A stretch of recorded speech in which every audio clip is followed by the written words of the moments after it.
Shalom, shalom. First of all, I'd like to give all praises and glory to Yahweh Bashim Yahushua, Bashim, Harakah, Kudash, Mamav.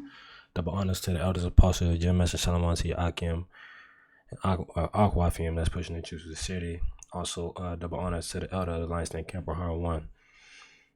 Coming with you with a quick lesson, just basically touching on the topic that we are the Israelites. Because, I'm making this for the new brothers and sisters coming into the truth, because this truth is forever learning,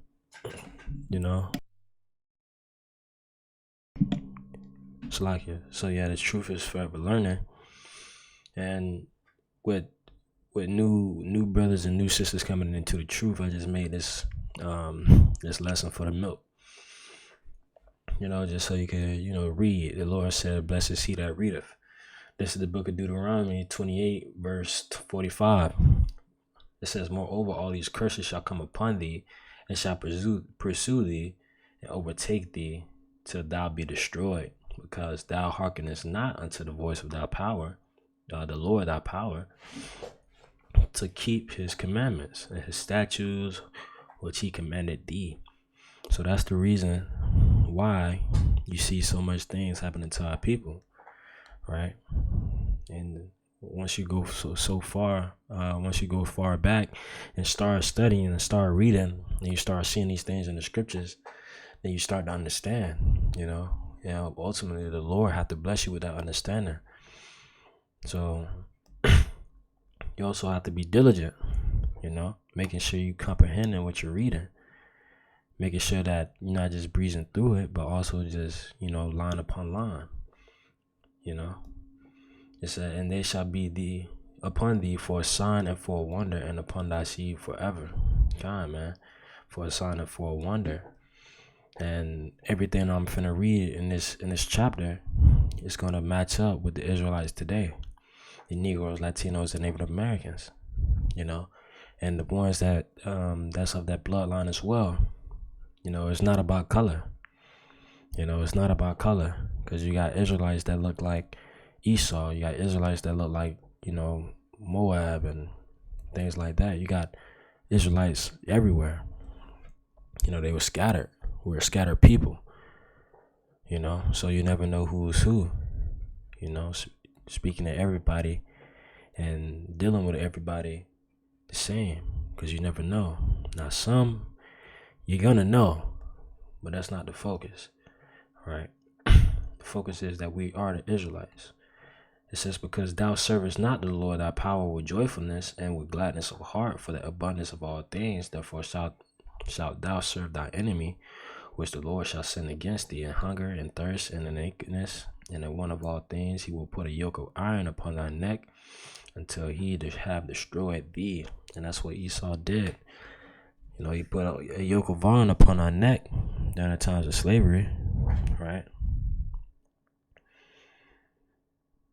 And that's been shown in the history books and the curriculum in different types of history. Trans-Saharan, transatlantic. They put a yoke of iron upon our neck. "And the Lord shall bring a nation against thee from afar, from the end of the earth, as swift as the eagle flieth, a nation whose tongue thou shalt not understand, a nation of fierce countenance, which thou shalt not regard the person of the old, nor show the favor to the young." Kind, man. And when you look back at all these different types of captivities, they didn't spare our young men. They didn't spare us. And that's ultimately because we didn't hearken unto the Lord our power, man. Yahweh, which means he exists, and Yahweh Shai, which means he delivereth. And that's what we haven't did that. Us as a whole nation.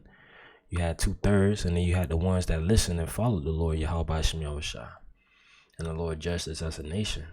But this time the Lord said he's not gonna judge us as a nation.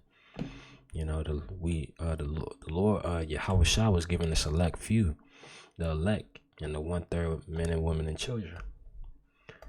It says, "And he shall eat the fruit of thy cattle." Now let me jump down. I don't want to make it too long. It says, moreover, he will bring upon thee all the diseases of Egypt, which thou was afraid of, and they shall cleave unto thee, and also every sickness, every plague, which is not written in the book of this law, then will the Lord bring upon thee, until thou be destroyed. And ye shall be left few in number, whereas ye were as the stars of heaven for multitude, because thou wouldest not obey the voice of the Lord, thy power. So all this because we didn't listen. You know, the diseases, the plagues, you know, the droughts, you know, the food shortages, which is gonna come, you know, even happening back then as well. You know, all this because we didn't listen to the Lord our power as a nation, right? But if you're in this truth, that means you follow the Lord in a regeneration. And I'm also do a lesson on that as well. And it shall come to pass that as the Lord rejoiced over you to do you good and to multiply you, so the Lord will rejoice over you to destroy you and to bring you to naught. And you shall be plucked from off the land where thou goest to possess it. So the Lord did that because he chastened who he loves, you know. So he chastened who he loves. That means he loves the nation of Israel. He loves us so to the point that he's so long suffering that he corrected us, and now he has a select few that turned back. And then if you're in this truth today, you know, he was one of the ones that turned back to the Lord. So that makes you special. That means you won. You won already. You won, and you beat Esau already. We already beat Esau. So no need. We don't have to do it physically. You know, we do it spiritually. We stand up spiritually, you know. And that's how we do it. That's our fight. We don't fight carnally. You know, there's no need for that. It's going to be a time for that. It's a time and place for everything. Right? And it says, and the Lord shall scatter thee among all people, from the one end of the earth even unto the other, and thou shalt serve other gods, which neither thou nor thy fathers have known, even wood and stone. And that's what you see what our people doing in different, you know, the Latinos, you know, going so far that, you know, Serapis Christus, and you got other people, you know, celebrating Egyptologies and, you know, different stuff like that. The ones that's not the true power, Yahweh and Yahweh Shah. And among these nations shall thou find no ease, and we find no ease in this society.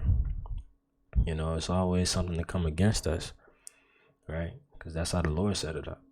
Neither shalt thou the sole of thy foot have rest, but the Lord shall give thee a trembling heart and a failing of eyes and sorrow of mind, man. So our people are dead.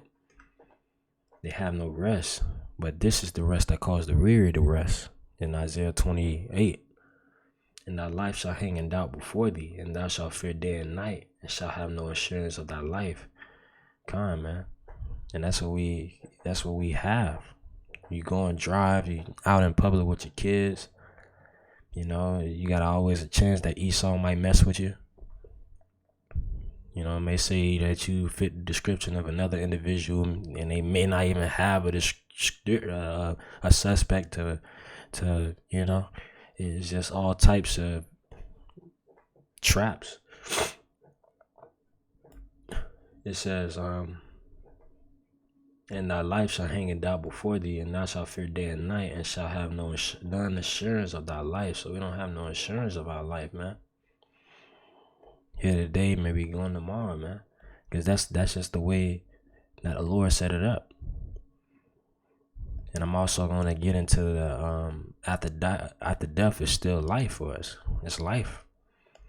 So that's going to be another lesson. In the morning thou shalt say, would Yahweh it were even, and at even thou shalt say, would Yahweh it were morning, for the fear of thine heart wherewith thou shalt fear, and for the sight of thy eyes which thou shalt see. And the Lord shall bring thee into Egypt again with ships, by the way whereof I spake unto thee, thou shalt see it no more again. And there you shall be sold unto your enemies for bondmen and bondwomen, and no man shall buy you. And that's where at today, Egypt, meaning, our captivity.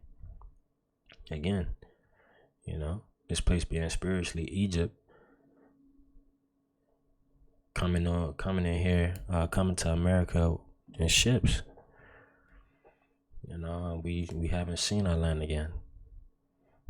But this time we won. Only thing we're doing now is just waiting on the Lord Yahweh Shai, so he could put us back in our land. And I'm also going to make another lesson about that as well. All right. But I hope that was edifying to the brothers and sisters that's new to the truth. And shalom.